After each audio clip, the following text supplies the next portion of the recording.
भारत सत्य चैनल में आप मन के स्वागत है। चैनल के तरफ से आप जम्मो झन ला जय जोहार। छत्तीसगढ़ में 3-4 दिन ले अबड़ेच पानी गिरत है, जेकर से चारों मुड़ा के जनजीवन हा अस्त व्यस्त हो गए।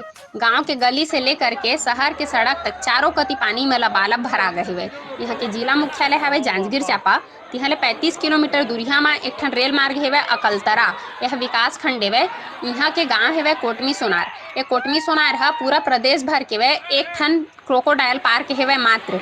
यहाँ ला मगरमच्छ के संरक्षण करे जाथे। और आज यहाँ के गली में पानी के बहाव के कारण एक ठन मगरमच्छ तैरत दिखी से और देख के चारों मुड़ा डर के माहौल तो हवे, लेकिन वही कति दूसरैया में ग्रामीण मन वहाँ के ओकर वीडियो बनाथे। ये वीडियो ला बना तक के अभी तक तो कोनो हादसा नहीं हो है, लेकिन अगर ये मगरमच्छ ला वापिस क्रोकोडाइल पार्क में नहीं छोड़े गई तो कोई हादसा हो सकत हेवे। कोटमी सोनार ले अरविंद तिवारी के खास रिपोर्ट।